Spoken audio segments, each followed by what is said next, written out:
Harden recently. So Giannis leapfrogged him as the MVP favorite after his streak of consecutive 30-point games was snapped. But Harden was a perfect 18 for 18 from the line and appears to be back to his old self. Chris Broussard back with us. 18 for 18. Jeez. All right, Chris, who is your MVP right now? Giannis Antetokounmpo is still the MVP. Okay. All right. And I love Harden, obviously, is playing tremendous basketball. I'm an official voter. Right now, Giannis would get my vote. I was with Harden up until about 2.5 weeks ago. And the thing is, we talked couple segments ago, all the great things Milwaukee as a team is doing.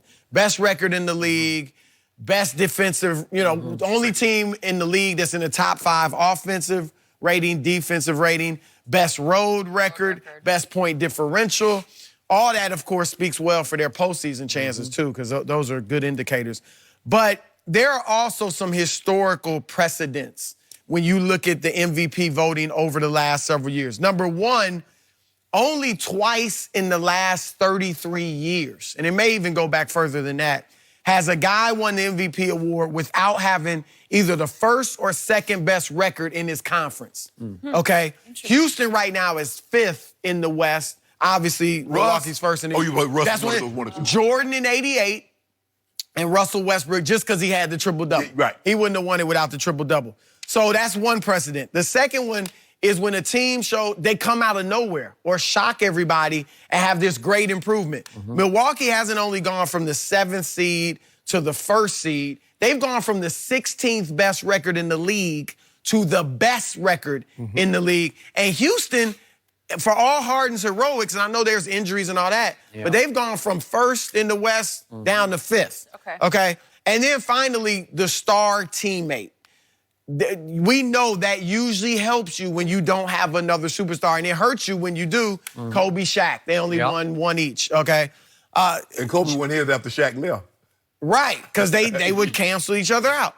We've seen LeBron, Derrick Rose, all these guys benefit from not having a star teammate. So Giannis, I know Chris Middleton made the All-Star team. He's very good, but he's not viewed as that perennial All-Star type player. So that helps Giannis. I know, again, Harden had the injuries, but Chris Paul is still there, and he's back. And here's another thing. I don't think Harden is going to keep this up. Now, I was shocked last night by the 58 because I figured we talked about it with Chris Paul. They have to start getting more of a balance between those two. And Paul had 14 last night. And I wonder if that's part of the reason that they were struggling early because they were down big and then Harden took over in the 4th. But they've got to – I expect Harden's numbers to come down as they work. By the way, real quick to your point, James had the ball last night 45% of the time. Chris had the ball 21.5% of the time. So twice as much James had the ball. Right. So there's no new balance there. Right. And look, if you give this offense to Chris Paul, he wouldn't put up James Harden numbers, but he'd be somewhere in between what Steve Nash did for D'Antoni and what Harden's doing. Like if he's just in this offense 40 minutes. I think he can score 20. Yeah, oh yeah. Nash He'd be like 23 points a game, I'll give you that. 11 assists or something. So I just think that it's Giannis right now. Now, when I was with Harden, it's about winning. That's a huge part of MVP. And his 30-point game streak, the consecutive games, they started out 11-1. Then at one point they were 18-6. That's why I was like, he's doing something historic and he's winning. But now they've dropped off a little bit. They're not winning as much, so that hurts him. So I'm with Giannis for those reasons. Harden got 6 50-point games this year. Nobody else has 2. This team, when he started this streak, they were the 14th best team in the Western Conference. Now he's got them to 5th. And he did the lion's share of this lifting without Capella and without Chris Paul. Now, remind you, Capella had 6 points last night. Chris Paul had 20. If James Harden doesn't do this, they lose by 25. If he's not on this historic streak in which he was averaging 42 points a game before he got broken his 30 points in 32 straight games, if he doesn't do this, it's over. It's over. I was telling Chris off camera, I'm looking, I'm like, okay, he got 24 points. And I look up again, he got 46. I'm like, how? And then next thing I know, he got 58. I'm like, gee. The way he can score the basketball. Now, we talk about Steph Curry and Klay, them got green lights. They can't touch this kid. This kid got a light. I mean, you talk about... He's no kid anymore. You know what else? He's got 7 games in his career with at least 50 points and 10 assists. Yes. Nobody else has more than 3, and he's got 3 this year. It's Skip. What he's doing is incredible. I mean, he's averaging 36.6, but he's dishing out 7.7 assists. So what hurts you is not his scoring, is that he's getting other people easy buckets to score the basketball. 10 assists last night. Because remember all these 50-10 games and these 50-point triple-doubles. Okay. He's spectacular. And not to shortchange Giannis, but what this kid is doing, if you say he's not going to continue this, he's going to be over 35 points a game. Yeah. Okay? So I want to be very clear about what I'm about to say. When I make a preseason prediction about MVP, I never flip-flop on it. 2 years ago, I told you, Russell Westbrook without Kevin Durant is going to average a triple-double. I said it before the year started, and he's going to win the MVP, and I never wavered, and he did. This year, we did not make a prediction, so I'm fluid from night to night. I'm just reacting to my eye test of what I see. I saw Paul George go on an MVP tear about 2.5, 3 weeks ago that he stayed on for about 2 weeks, and then he hit a lull. And their loss to Sacramento, he shot 4 for 19, and then they went to Denver, and he shot 7 for 24 and 3 for 14 from 3. So I have to downgrade a little bit. Now he's hurt his neck. And you know why he hurt his neck? He plays harder than anybody. He's diving. He leads the league in loose balls recovered, right? Okay. But it's scary. When you're diving for every loose ball, bad things can happen. So he jammed his neck, and so he's out right now. So I got to downgrade. I was downgrading James for a while. He had that 3-game lull when he shot 3 for 30. Do this on occasion. Oh, yes. I got to tell you, I started watching last night. I don't know how they won the game. It was all Harden all the time. It was an MVP performance. And I don't discount Giannis, but I need to see Giannis tonight. I do. And again, maybe he's got a knee thing or maybe he doesn't. Let's see if he rises and shines. This is a big stage. This is an MVP caliber night tonight at Staples, right? Absolutely.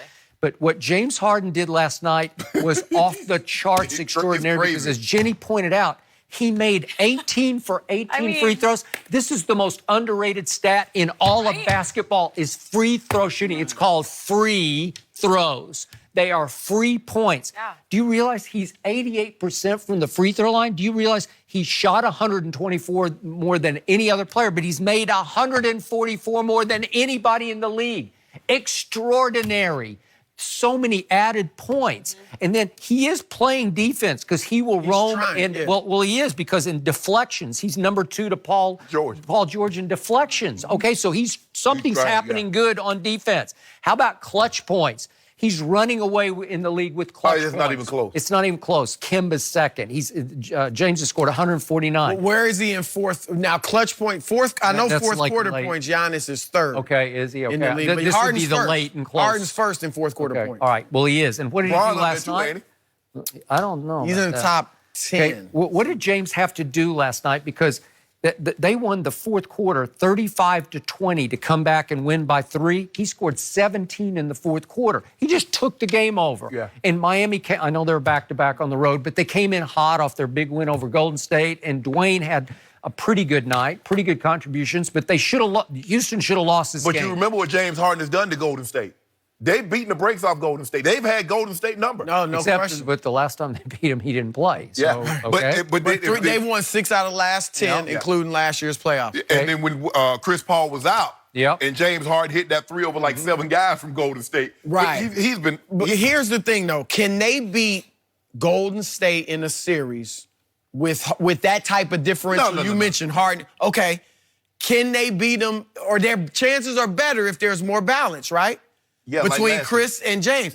So the rest of this season, they can either go for Harden he's doing something historic. Anytime you are in the same conversation with Wilt Chamberlain, it's ridiculous. So he's doing something historic, but what's better for the team, last night, you're right, he had to take over the win. But what's better for the team... By the way, there was no Eric Gordon and no Fareed last night, so it's a little bit harder. Okay. But they need, I don't know that this is not the best preparation to beat Golden State. Okay, It's relying on him to get 40 every day. that I don't care. We're talking about regular season MVP. Right. So right here, right now, I'm giving James off last night just a little edge over Giannis, and I'm not ruling out Paul George. Oh, yeah, Paul George is because unbelievable. Oklahoma City has been winning in a lot of ways in spite of Russ, because Russ turns it over to high rate. Listen, Paul George has been the man in Oklahoma City. But I think look, I would give George the MVP of that team, but not by that big of a margin. You can look at Russ's three-point shooting is terrible. His free throw shooting is terrible. He's turning it over. His field goal percentage is terrible. Yeah. Well, but it's always, he's 42%. He's career 43. So it's what it is. But you watch him. Don't you see a difference in his distribution? He used to get the assist where I'm going for the bucket. I can't get it, so let me kick it out. He learned. Now he's trying to get guys assists. Doubles. But hold on. Okay. How you do it? Paul George, Steven Adams, Dennis Schroeder, Jeremy Grant, all having career years. They are. Is that because of George, or is that because Russ's change in attitude? Not shooting as much. He's looking more for the pass. Yeah. Even the hockey assist, he's making more. Paul George actually won Russ's respect, which is almost impossible to do. Russ defers to Paul George. He is the number one option. He was young. He was a young stallion. The dude was he was bucking when Durant was there. And he bucked the guy right on up out of town. He did. Bucked it right to Golden State. He did. But at some point in time, Chris, like you said, he's shooting horrible from three. Stop taking them. I agree with that. He took 9 other nights. He's got to stop shooting. He got to stop shooting the three. Every time he goes up, I just go like this. Like if I'm rooting for him, I just hide my eyes. At least Ben Simmons knows what he is. Ben got 4 3-pointers. He got 4 in his 2 years. I give you that. The thing with Harden, though, you look, I mentioned Jordan in 88, Russ in 17. Harden's not going to be a triple-double or anything like that, but it is historic what he's doing. So that's the one thing that he's second. I got him second right there behind you. Throw out the Wilt stats, his points per game will be just barely second to MJ's best year, when he averaged 37. 37, and Kobe averaged 35, I think 35 and a half. Right. That year he won the Yeah, MVP. so it's historic. So It's fun to watch. Okay, Chris, you're going to come back later. We'll talk a bit more Warriors, actually, coming up next. But, hey, Jason Witten, he is coming back. So, what's old is new again? Is he going to be Dak's new favorite target in Dallas? We'll discuss all this We next. ain't got it. Yeah.